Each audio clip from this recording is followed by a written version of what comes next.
¿Qué tal? Buenas noches. Hoy vamos a hablar de la realidad del neoliberalismo en México.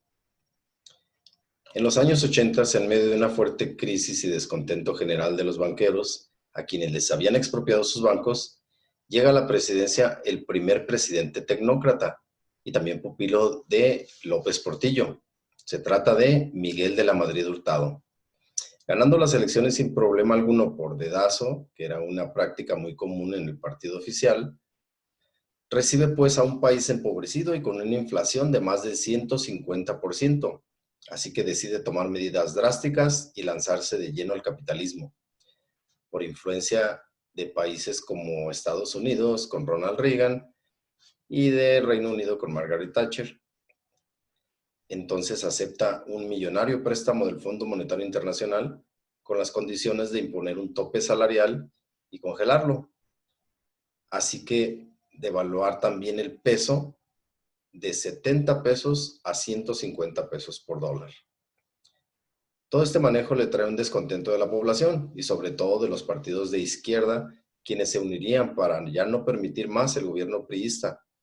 Así que él decide lanzarse contra sus adversarios en cuanto gana la presidencia, como el jefe de la policía, el corruptazo, el Negro Durazo. Así transcurre su sexenio hasta el año del 88, en que llegaría a la presidencia su sucesor y secretario de Programación y Presupuesto, Carlos Salinas de Gortari, de quien todos rumoraban que se quería hacer reelegir.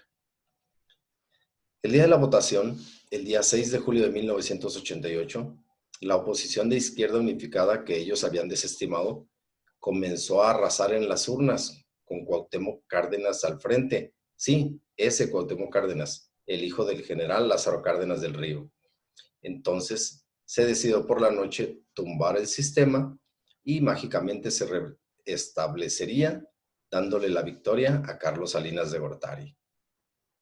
Entre innumerables marchas de grupos inconformes y de izquierda por el robo de la votación, Salinas logra legitimar su victoria de cualquier forma, con la ayuda de su amigo el panista Diego Fernández de Ceballos, quien meses después de la votación quemaría las boletas electorales.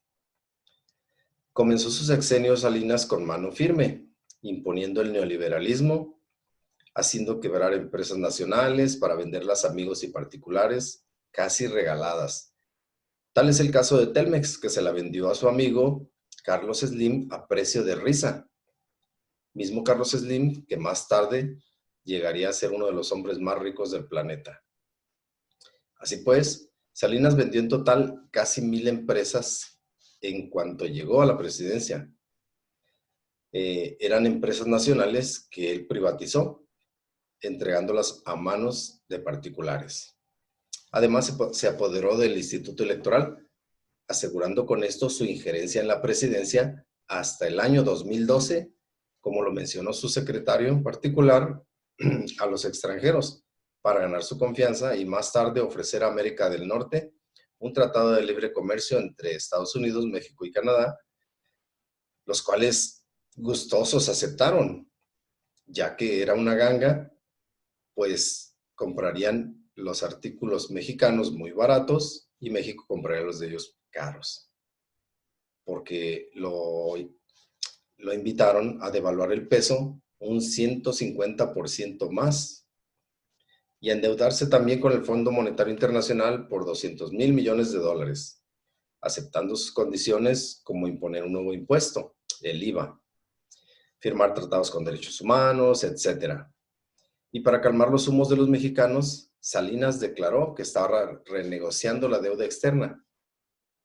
Y también debido a la alta inflación que se vivió, tuvo que quitarle 3 ceros a la moneda.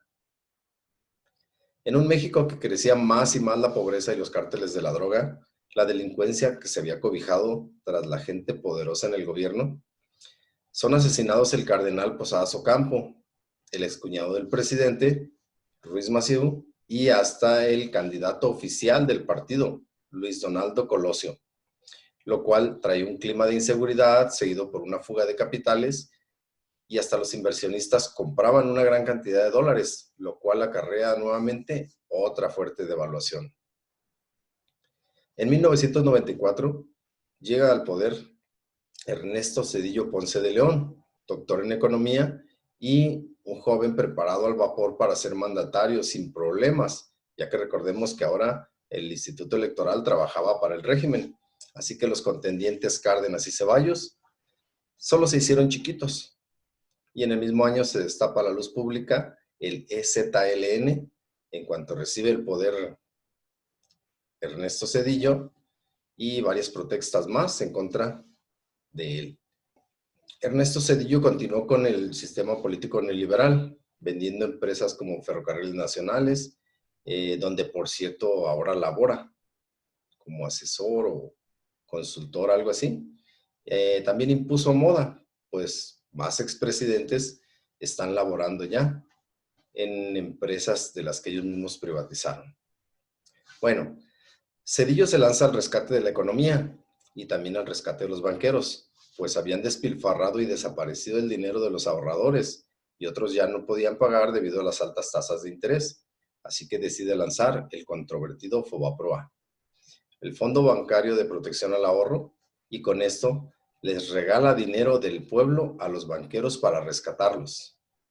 Curiosamente, más de alguno de esos banqueros había financiado la campaña de Zedillo y algún otro de ellos mismos había pagado todo el funeral de Colosio. Conmovedor, ¿no? Bueno, el descontento de las masas quería y requería urgentemente un cambio de gobierno, pues ya no querían más PRI, ni creían en el sistema electoral. Así que en el año del 2000, el panista Vicente Fox Quesada, con un discurso populista, ganaría la presidencia mágicamente, ya que al principio tampoco lo favorecía mucho los conteos preliminares. ¿O será que el PRI le debía la silla al PAN desde que el jefe Diego ayudó a Salinas? ¿O bien esto haría creer al pueblo que en realidad estaba viviendo una verdadera democracia? Bueno, así las cosas, el presidente pasó su sexenio sin pena ni gloria, argumentando que al ser minoría en el Senado, él estaba atado de manos y no podía hacer cambios. Así que del cambio, pues mejor ni hablamos. Pero eso sí, continuó siendo fiel a las políticas neoliberales de Salinas, vendiendo los bancos que quedaban como HSBC a manos de extranjeros, porque los nacionales, con el dinero que les habían dado en su rescate de Fobaproa, pues había desaparecido y por allá estaba en las Islas Caimán o en Suiza. Continuó Fox entonces la venta de gas y otras formas de energía como minería, etcétera. También debilitó los sindicatos y comenzó a desestimar desfiles como el del 1 de mayo, ya que se volvían en protestas contra el gobierno. Y pues recordemos que la mayoría de esas agrupaciones obreras habían iniciado décadas atrás en apoyo al PRI.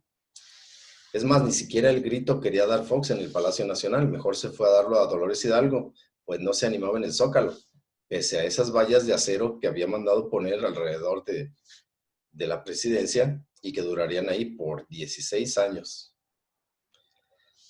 Y en el 1 de diciembre del 2006 toma la estafeta el también panista Felipe Calderón Hinojosa, con un triunfo que tampoco satisface a la nación, ya que se le señala de ser un aficionado a la bebida y ser golpeador. De hecho, su discurso era de mano dura contra el narco y que era él el presidente del empleo. Y bueno, al igual que Fox, tampoco cumplió con el cambio, pero sí continuó con el modelo neoliberal, vendiendo minerías, luz y fuerza, y también costas turísticas a extranjeros. Además, seguía tendiendo el tapete para la quiebra de Pemex e impulsando su venta. También de esa misma forma dejó una estela detrás de él de sangre, ya que con su supuesta guerra contra el narco, lo único que hizo fue dejar muchos muertos de ambos lados, de ambos bandos, y esto solo alebrestó más a los cárteles, que se tornaron más sanguinarios desde entonces. Otra vez el pueblo inconforme cree que sería mejor regresar al priismo, así que el sistema tenía ya al candidato perfecto, Enrique Peña Nieto, un exgobernador joven y apuesto, y como bono extra, la hermosa actriz de telenovela del momento a su lado. La pareja perfecta, ¿no? Bueno, la unión de Televisa y gobierno que siempre había existido, ahora llevada como un cuento de hadas a los pinos en el año 2012. Continuando la escuela salinista, el joven presidente vende concesiones a extranjeros y lleva la encomienda de privatizar Pemex, que había surgido desde Salinas, pero no se había logrado concretar tras varios intentos disfrazados de reforma energética.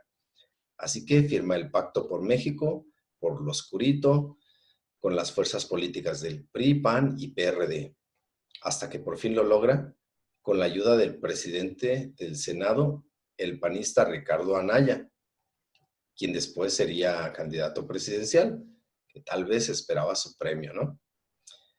Bueno, cuentan los que saben que la mayoría de las concesiones se las adjudicaron los expresidentes neoliberales y el líder del sindicato petrolero, en el corto lapso que se abrió y cerró la licitación, y del cual muy pocos se enteraron. Así las cosas, con una crisis y una apatía hacia todos los partidos políticos y un Pemex en ruina, Peña Nieto se despide de la presidencia y de su polémica esposa y actriz, con quien rescinde el contrato de 6 años. Curioso, ¿no? Lo mismo que duró un sexenio. Bueno, el pueblo elige un nuevo gobernante el día 6 de julio del 2018, que por fin promete erradicar la corrupción y rescatar a Pemex. Su nombre es Andrés Manuel López Obrador, del partido propio Morena. Y esta vez el régimen neoliberal sí le concede el triunfo, terminando así con décadas de gobierno neoliberal. Bueno, como nota, edito este video durante la pandemia del año 2020 para mis alumnos de prepa abierta y para todos, ya que en el libro de texto de prepa abierta de la SEP tiene fecha de edición del año 2012 y habla maravillas del neoliberalismo y de la democracia en México y así. Pero mis alumnos tienen derecho a saber la verdad. Así que ahí les dejo este video. Yo me despido y agradezco de antemano su atención. Hasta la próxima, chicos.